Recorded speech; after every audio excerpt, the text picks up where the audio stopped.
Hi ಎಲ್ರಿಗೂ ನಮಸ್ಕಾರ. ನನ್ನ ಯೂಟ್ಯೂಬ್ ಚಾನಲ್ಗೆ ಸ್ವಾಗತ. ಇವತ್ತು ಸ್ವಲ್ಪ ಮನೆ ಕ್ಲೀನ್ ಮಾಡ್ತಾ ಇದ್ದೀನಿ. ನೋಡಿ, ಇದೆಲ್ಲ ಅಲ್ಲೆಲ್ಲೇ ಇಟ್ಬಿಟ್ಟಿದ್ದೀನಿ. ಇವಾಗ ಎಲ್ಲ ಬೇಡದ ವಸ್ತುಗಳು ನೋಡಿ, ಇದೆಲ್ಲ ಬೇಡದಿರೋ ವಸ್ತುಗಳು. ವಾಟ್ರೂಪ್ ತೆಗೆದ್ರೆ ಬಟ್ಟೆ ತೆಗಿಯೋಣ ಅಂತ ಹೋದ್ರೆ ಎಲ್ಲ ಬೇಡದಿದ್ದೆ ಕೈ ಸಿಗುತ್ತೆ. ಎಲ್ಲರೂ ಆಚೆ ಹೋಗ್ಬೇಕು ಅಂದಾಗ ಬೇಕಾಗಿರೋ ಬಟ್ಟೆಗಳು ಕೈ ಸಿಗಲ್ಲ. ಅದಕ್ಕೋಸ್ಕರ ಇವತ್ತು ಕ್ಲೀನ್ ಮಾಡ್ತಾ ಇದ್ದೀನಿ. ಬೇಡದಿದ್ದ ವಸ್ತುಗಳನ್ನೆಲ್ಲ ಆಚೆ ಬಿಸಾಕೋಣ ಅಂತ ಇದ್ದೀನಿ.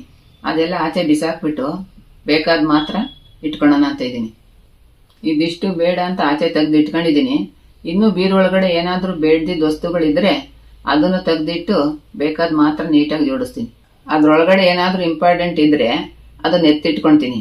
ಬೇಡದಿದ್ದ ವಸ್ತುನ ಬಿಸಾಡ್ತೀನಿ. ಇವಾಗ ಬೇಡದೇ ಇರೋ ವಸ್ತುಗಳೆಲ್ಲ ಇದ್ವಲ್ಲ, ಅದನ್ನ ಕೆಲವೆಲ್ಲ ಸಪ್ರೇಟ್ ಮಾಡಿದೀನಿ. ಫುಲ್ಲು ಮಾಡಕ್ಕಾಗಿಲ್ಲ, ಇನ್ನ ಒಂದಷ್ಟು ಹಂಗೆ ಇದೆ. ಇನ್ನೊಂದ್ ದಿವಸ ಯಾವತ್ತಾದ್ರೂ ಟೈಮ್ ಸಿಕ್ತಾಗ ಮಾಡ್ತೀನಿ. ಅಷ್ಟು ಮಾಡೋದ್ರೊಳಗೆ ಸಂಜೆ ಆಗೋಯ್ತು. ನೋಡಿ, ನಮ್ಮ ಮಗಳದೊಂದು ಯೂಟ್ಯೂಬ್ ಚಾನಲ್ ಇದೆ. ಅವಳು ಪಾನಿಪುರಿ ಚಾಲೆಂಜ್ ಮಾಡ್ಬೇಕಂತೆ. ಅದಕ್ಕೆ ಅಮ್ಮ ನನಗೊಂದ್ ಸ್ವಲ್ಪ ಹೆಲ್ಪ್ ಮಾಡು ಅಂತ ಕೇಳ್ತಿದ್ದಾಳೆ. ಮಾಡ್ಬೇಕು, ಏನ್ ಮಾಡಕ್ಕಾಗುತ್ತೆ. ನನಗೆ ಪಾನಿಪುರಿ ಮಾಡಕ್ ಬರಲ್ಲ ಅಂತ ಹೇಳ್ತಾ ಇದ್ದೀನಿ. ನಾನು ಯಾವತ್ತೂ ಪಾನಿಪುರಿ ಮಾಡಿಲ್ಲ. ಅವಳು ಪರವಾಗಿಲ್ಲಮ್ಮ, ನಾನು ಹೇಳ್ಕೊಡ್ತೀನಿ, ಯೂಟ್ಯೂಬಲ್ಲಿ ನೋಡಿದೀನಿ ನಾನು, ಮಾಡ್ಕೊಡು ಅಂತ ಹೇಳ್ತಾ ಇದ್ದಾಳೆ.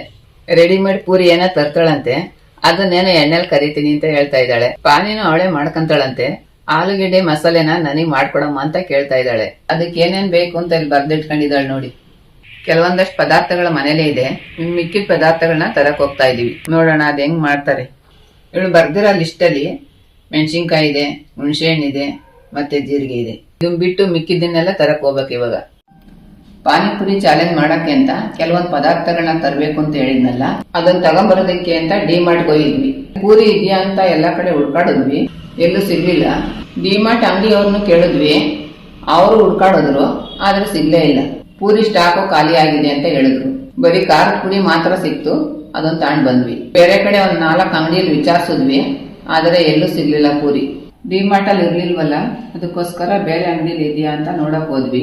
ಸಂಡೇ ಆಗಿರೋದ್ರಿಂದ ಬೇರೆ ಅಂಗಡಿ ಎಲ್ಲ ಕ್ಲೋಸ್ ಆಗಿತ್ತು. ಹಾಗಾಗಿ ಎಲ್ಲೂ ಸಿಗ್ಲಿಲ್ಲ. ಸೀದಾ ಮನೆಗ್ ಬಂದ್ವಿ. ನಮ್ಮ ಮನೆ ರೋಡ್ ಹತ್ರ ಬಂದ್ವಿ.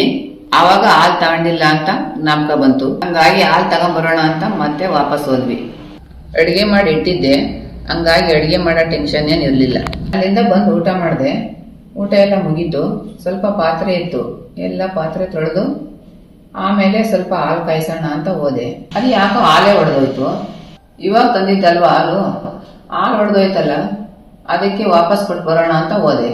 ಅವ್ರು ಚೆಕ್ ಮಾಡಿದ್ರು, ಆಮೇಲೆ ಅವ್ರು ವಾಪಸ್ ತಗೊಂಡು ಬೇರೆ ಪ್ಯಾಕೆಟ್ ಕೊಟ್ರು. ಅಲ್ಲಿಂದ ಮತ್ತೆ ಬಂದು ಹಾಲು ಕಾಯಿಸ್ದೆ. ಆಮೇಲೆ ನನ್ನ ಮಗಳು ಸ್ವಲ್ಪ ತಲೆನೋವು ಅಂತ ಹೇಳ್ತಾ ಇದ್ಲು. ಕಾಫಿ ಮಾಡಿಕೊಟ್ಟೆ. ಕಾಫಿ ಮಾಡಿದ್ಮೇಲೆ ಯಾಕೋ ಮಜ್ಜಿಗೆ ಕುಡಿಯೋಣ ಅನ್ನಿಸ್ತು. ಅದಕ್ಕೆ ಮಜ್ಜಿಗೆ ಮಾಡ್ಕೊಂಡು ಕುಡಿಯೋಣ ಅಂತ ಮಾಡ್ಕೊಳ್ತಾ ಇದ್ವಿ. ಇವಾಗ ಮಜ್ಜಿಗೆ ಮಾಡಿಟ್ಟು ಸ್ವಲ್ಪ ಹೊತ್ತು ಆರಾಮಾಗಿ ಕೂತ್ಕೊಳ್ಳೋಣ ಅಂತ ಸ್ವಲ್ಪ ಕೂತಿದ್ದೀನಿ. ಒಡೆದೋಗಿರೋ ಹಾಲಿಂದ ಕೋವಾ ಮಾಡಬಹುದು ಅಂತ ಗೊತ್ತಾಯಿತು. ಇದನ್ನು ಯೂಟ್ಯೂಬಲ್ಲಿ ನೋಡ್ಕೊಂಡಿದ್ದು, ಅದಕ್ಕೆ ನಾವು ಒಂದ್ಸಲ ಟ್ರೈ ಮಾಡೋಣ ಅಂತ ಮಾಡ್ತಾಯಿದ್ದೀವಿ. ನಾನು ಜಾಸ್ತಿ ಯೂಟ್ಯೂಬಲ್ಲಿ ನೋಡ್ಕೊಂಡು ಏನು ಮಾಡೋಕ್ಕೋಗಲ್ಲ. ನನಗೇನು ಗೊತ್ತೋ ಅದನ್ನೇ ನಾನು ಮಾಡೋದು. ಇವತ್ತು ನೋಡೋಣ ಹೆಂಗಿರುತ್ತೆ ಅಂತ ಟ್ರೈ ಮಾಡ್ತಾಯಿದ್ದೀನಿ. ಕೋವಾ ಎಲ್ಲ ಯಾವತ್ತೂ ಮಾಡೇ ಇಲ್ಲ, ಇದೇ ಫಸ್ಟ್ ಟೈಮ್ ಮಾಡ್ತಾ ಇರೋದು. ನೋಡೋಣ ಹೆಂಗೆ ಬರುತ್ತೆ ಅಂತ, ಟೇಸ್ಟ್ ಚೆನ್ನಾಗಿರುತ್ತಾ ಇಲ್ವಾ ಅಂತ. ಇನ್ನೇನಾಯಿತು, ಮಾಡಿದ್ದಾದಮೇಲೆ ಟೇಸ್ಟ್ ಹೆಂಗಿರುತ್ತೆ ಅಂತ ಹೇಳ್ತೀನಿ. ಹಾಲು ಹೊಡೆದೋಯ್ತಲ್ಲ, ಅದರಲ್ಲಿ ಕೋವಾ ಮಾಡಿದ್ದೀನಿ. ಅರ್ಧ ಲೀಟ್ರ್ ಹಾಲಲ್ಲಿ ನೋಡಿ ಇಷ್ಟೇ ಕೋವಾ ಆಗೋದು. ನಾನು ಇದುವರೆಗೂ ಮಾಡಿರಲಿಲ್ಲ, ಇದೇ ಫಸ್ಟ್ ಟೈಮ್ ಮಾಡಿರೋದು. ಇದನ್ನ ಮಾಡೋದು ತುಂಬಾ ಸುಲಭ.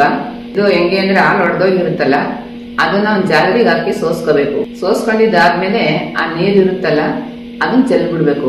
ಒಡೆದೋಗಿರೋ ಹಾಲು ಇದೆಯಲ್ಲ, ಅದನ್ನ ಒಂದು ಜಾಲರಿಗೆ ಹಾಕೊಂಡು ಸೋಸ್ಕೊಳ್ಳಿ. ಜಾಲರ ಮೇಲೆ ಮೊಸರಿನ ತರ ಇರುವಂತ ಹಾಲಿನ ಗಟ್ಟಿ ಅಂಶ ಸಿಗುತ್ತೆ. ಅದನ್ನ ಒಂದು ಪಾತ್ರೆಗೆ ಹಾಕೊಂಡು ಅದಕ್ಕೆ 2 ಸ್ಪೂನ್ ಸಕ್ಕರೆ ಹಾಕಿ ಕಂಟಿನ್ಯೂಸ್ ಆಗಿ ಸ್ಪೂನ್ ಅಲ್ಲಿ ತಿರುಗಿಸ್ತಾ ಇರ್ಬೇಕು. ಅದನ್ನ ಕಾಯಿಸ್ತಾ ಇರ್ಬೇಕಾದ್ರೆ ಸ್ವಲ್ಪ ನೀರ್ ತರ ಆಗುತ್ತೆ. ನೀರೆಲ್ಲ ಹಿಂಗೋಗುತ್ತೆ. ಇನ್ನೇನ್ ಚೂರೇ ಚೂರು ನೀರ್ ಇದೆ ಅನ್ನೋವಾಗ್ಲೇ ಸ್ಟವ್ ಆಫ್ ಮಾಡ್ಬಿಡಿ. ಅಷ್ಟು ಮಾಡಿದ್ರೆ ಕೋವಾ ರೆಡಿ ಆಗುತ್ತೆ. ಟೇಸ್ಟ್ ಮಾಡ್ತೀನಿ, ನೋಡೋಣ ಹೇಗಿದೆ ಅಂತ.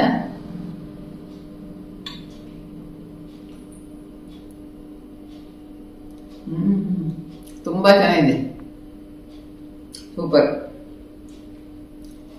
ಸ್ವಲ್ಪ ಹುಳಿ ಅನ್ಸುತ್ತೆ, ಆದ್ರೆ ತುಂಬಾ ಚೆನ್ನಾಗಿದೆ.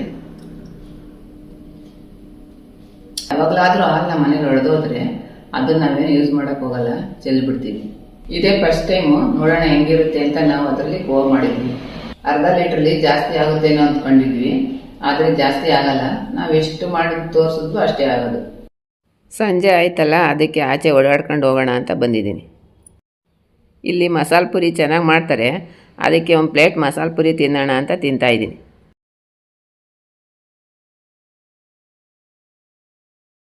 ಇವತ್ತು ಬೆಳಿಗ್ಗೆ 6:30ಗೆ ಎದ್ದೆ. ಇವಾಗ ಆಲೆ 12 ಗಂಟೆ ಆಗೋಗಿದೆ. ಬೆಳಿಗ್ಗೆ ತಿಂಡಿಗೆ ಪುಳಿಯೋಗರೆ ಮಾಡಿಟ್ಟಿದ್ದೆ. ಇವಾಗ ಅಡುಗೆ ಮಾಡಬೇಕು. ಬಟ್ಟೆ ಒಗೆಯೋದಿತ್ತು, ಹಾಗಾಗಿ ವಾಷಿಂಗ್ ಮಿಷನ್ಗೆ ಬಟ್ಟೆ ಹಾಕಿದ್ದೀನಿ. ಇವತ್ತು ಮಾರ್ಕೆಟ್ಗೆ ಹೋಗ್ಬೇಕು ಅಂದ್ಕೊಂಡಿದ್ದೆ.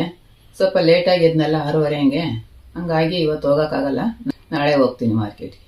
ಸ್ವಲ್ಪ ಬಟ್ಟೆ ಒಗ್ದಾದ್ಮೇಲೆ ನನ್ನ ಮಗಳು ಸ್ವಲ್ಪ ಪಾರ್ಲರ್ಗೆ ಹೋಗಿ ಐಬ್ರೋ ಮಾಡಿಸ್ಬೇಕಮ್ಮ ಅಂತ ಹೇಳ್ತಾ ಇದ್ಲು. ಇವಾಗ ಅವಳ ಜೊತೆಲಿ ಹೋಗಿ ಸ್ವಲ್ಪ ಹೊತ್ತು ಬಂದ್ಬಿಡ್ತೀನಿ.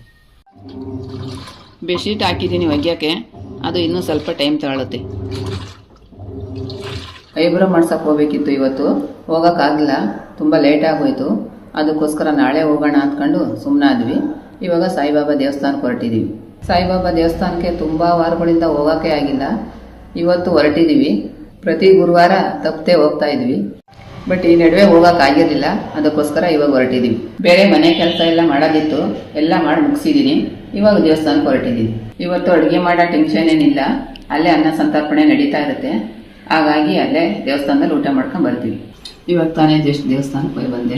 ಪಾತ್ರೆ ತೊಳೆಯೋದೊಂದಿದೆ ಕೆಲಸ, ಅದು ಬಿಟ್ಟರೆ ಇನ್ನೇನು ಅಡುಗೆ ಮಾಡೋದೇನಿಲ್ಲ. ಇವಾಗ ಸ್ವಲ್ಪ ಫ್ರೀ ಟೈಮ್ ಇದೆಯಲ್ಲ ಇವಾಗ, ಹಾಗಾಗಿ ಯೂಟ್ಯೂಬಲ್ಲಿ ಏನಾದರೂ ನೋಡ್ತೀನಿ. ಸ್ವಲ್ಪ ಬಟ್ಟೆ ಇದೆ ಇವಾಗ, ಅದನ್ನು ಮಡಿಚಿಟ್ಬಿಡ್ತೀನಿ. ಇನ್ನೇನು ಕೆಲಸ ಇಲ್ಲ, ಮುಗೀತು. ದೇವಸ್ಥಾನದಲ್ಲಿ ಪ್ರಸಾದನೂ ಕೂಡ ಚೆನ್ನಾಗಿತ್ತು, ಅಲ್ಲೇ ಊಟ ಮಾಡ್ಕೊಂಡು ಬಂದೆ. ನನ್ನ ಮಗಳು ಬೇಡ ಅಂದರೂ ಕಡಲೆಕಾಳು ಉಸ್ಲಿ ಮಾಡಿದ್ಲು, ತುಂಬ ಚೆನ್ನಾಗಿತ್ತು. ಇವತ್ತಿನ ವಿಡಿಯೋನ ಇಲ್ಲಿಗೆ ಮುಗಿಸ್ತಾ ಇದ್ದೀನಿ. ನಾನು ಅಂದ್ಕೊಳ್ತೀನಿ ಇವತ್ತಿನ ವಿಡಿಯೋ ನಿಮಗೆ ಇಷ್ಟ ಆಗಿದೆ ಅಂತ. ಇಷ್ಟ ಆಗಿದ್ರೆ ದಯವಿಟ್ಟು ಲೈಕ್ ಮಾಡಿ, ಶೇರ್ ಮಾಡಿ, ಸಬ್ಸ್ಕ್ರೈಬ್ ಮಾಡಿ.